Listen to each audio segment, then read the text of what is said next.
guys all set out there? Yeah. Go for it. Okay, all right. Getting prepared to go on the road again in conference. Going to play a very solid Memphis team. When you look at them, I mean, their quarterback, he's a really good quarterback, throws the ball really well.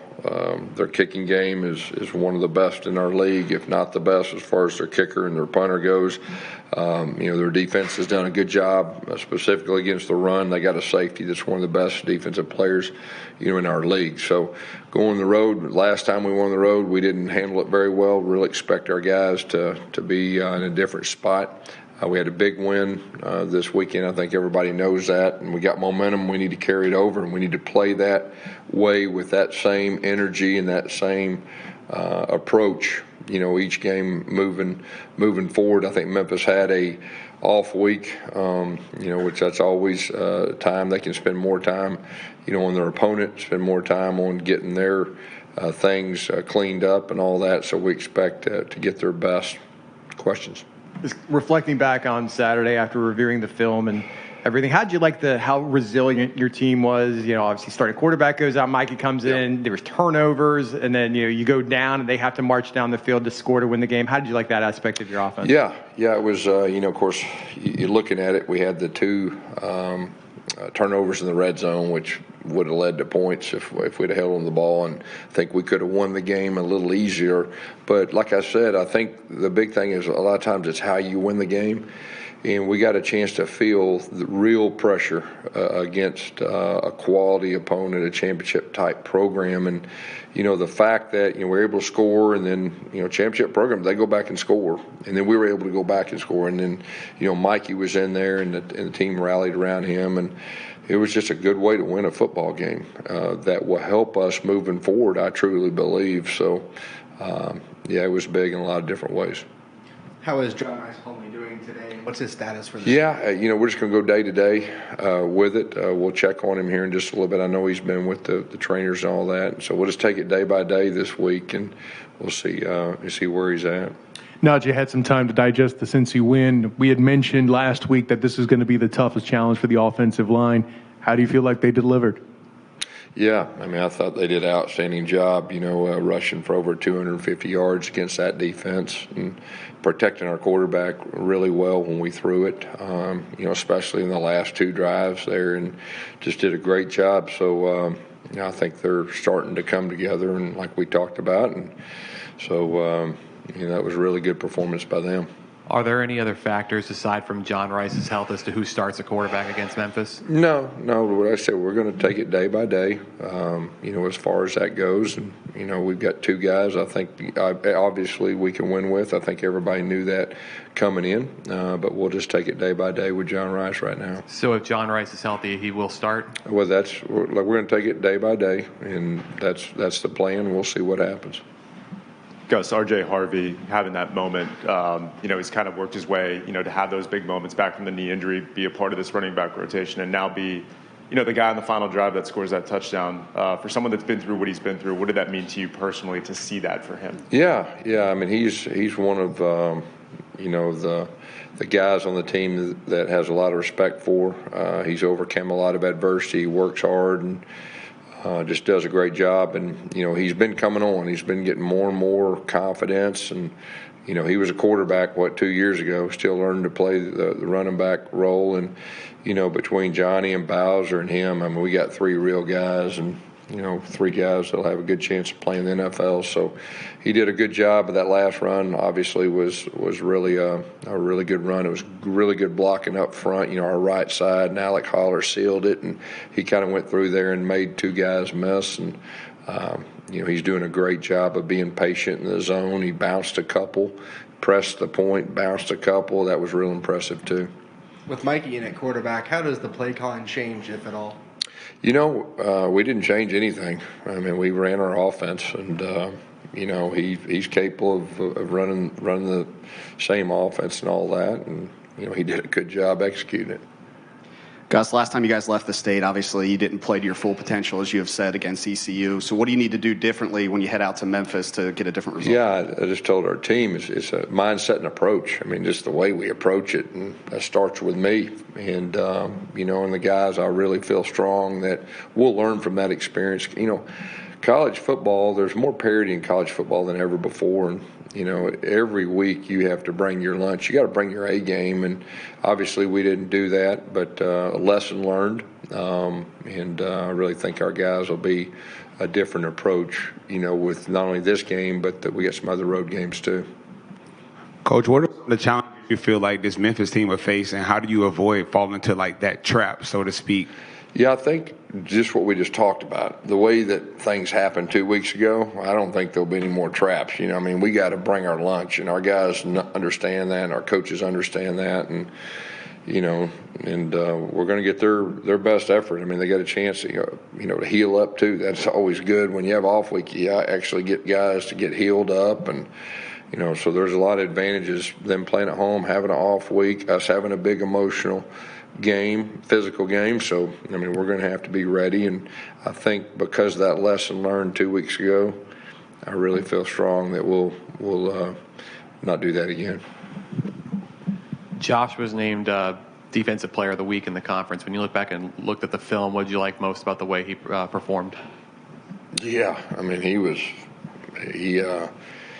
he was playing at a high level. He was playing with great physicality, great effort. His emotional energy, other guys fed off.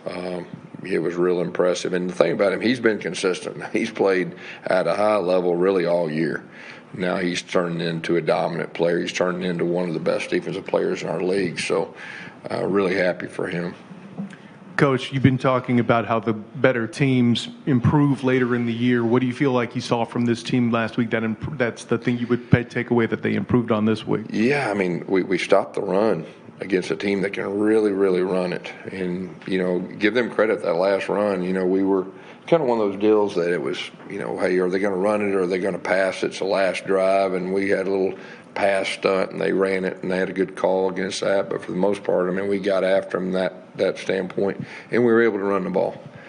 So you're going against a quality team, you're able to stop the run and run the ball. That's a sign of growth as far as a team getting better. There was some big news coming out of the Big 12 yesterday with their new TV rights agreement. I guess it still has to be officially announced, but they have an extension. They're going to be on Fox and ESPN for the longer term, 6 years. They're going to get a raise from the previous contract. Looks like right now the conference maybe is number 3 in terms of Power 5 conference in terms of total distribution in a couple of years. Just how big is that for the UCF program? Yeah, it's real big. That was great news, and we kind of knew something was going to come here pretty quick. So that was great news, timing wise. That's a big part of being successful in college football and generating the money and the TV money and all that. So that's a good shot in the arm, for sure. Obviously, the win keeps you in the conference title race, but what can an emotional win like that do for the team's confidence moving forward? Yeah, when you get to the second half of the season, and I say it all the time, there's very few teams that get better. And you saw us take that next step, so that was encouraging. But it's week to week, like I was saying. You got to bring your lunch every week, and it's hard to do. And especially when you're on the road. So this will be a good challenge for us, and I'm looking forward to watching our guys respond. But it was really encouraging to see us get better and take that next step. Coach, I know Mikey doesn't get a lot of credit for his running ability, but Leah's last, not only this game, but also in spring, he was running around pretty good. Do you feel like he has enough athletically to get it done with his feet? Yeah. He's in the spring. You could tell he was faster and stronger. And, of course, he made we had max protection on that one, came back, and he made a run, actually outran the linebacker to get to the sideline. So he's stronger. He's faster than he was last year. And, he can make some plays with his feet. Gus, you've talked about, how to win is sometimes more important. Like the way you guys win sometimes is the important takeaway. This wasn't a game that you just played where everything went according to plan. You had adversity, you had a quarterback change, you had some turnovers against a really good team. How do you compare a win like that's an absolute war against a really good team to one that kind of just goes according to plan? You talking about the Like next the game? feeling, like the Cincinnati game, like the feeling of getting through that game compared to one that's just. From a coach standpoint, after it's over, I'm glad it turned out like it did. All right, during the game, I wish we'd have scored those two and won by 17 points. Okay, that's what I wish. But after it played out like it did, you go, I'm glad it did that, because that's what our team needed. Because in college football, there's very few times that you get a chance to really, the pressure is on. You either get it done or you don't. And are you going to respond? And our team responded in a couple situations like that, not just one the other night, against a championship program. So that was really good, but, it wouldn't hurt my feelings to win by 17 points either. How valuable is Ricky Barber to this defense? I know T-Will said last night it might have been his best game this season. He was getting after the quarterback quite a bit. Yeah, Ricky's a dominant player. He's a dominant player. When he plays like he can play, he can't be blocked in one-on-one, I don't think. He was really good against the run. He was really good. He hit the quarterback numerous times. And he took his game to the next level. We challenged our guys. I mean, this time of year, your best players have to play their best, and that's how you win. And he definitely did that, and it was really good to see. How encouraging was it for you to see some of the defensive backs make plays on those 50-50 balls that we didn't make during that ECU game where they got beat a lot? Yeah, it was good. We got some really talented defensive backs, and they challenge guys. We play a lot of man. You play a lot of man, you're on an island by yourself, and that ain't easy to do. And our guys responded and made plays when they had to. Well, it's Halloween, Coach. Happy Halloween. What was your? It's Halloween. It is Halloween. What was? I didn't even know it was. Okay. So, what was your favorite Halloween costume when you were a kid? Oh gosh, I don't know, man. I really can't remember. I did the trick or treat deal though, but I can't remember exactly one. You got favorite candy though? Gosh. No, not really. I mean, I'm pretty boring, to be honest with you, so sorry about that. Coach, you had a birthday last week. Did you get a chance to celebrate at all? It was a stat going around that you're 10-1 on games after your birthday. Really? Yeah, what? Should we have more birthdays? No, I've been coaching all my life, so the birthdays are usually right in the middle, so you don't really celebrate. But I will tell you this, once we got home, I had some family and friends, so we got to spend about 4 hours together, so there was a little bit of birthday celebration, but I was so fired up about the game, I didn't really think about myself, but it was a really good time. All right, thank you all. Thanks, guys.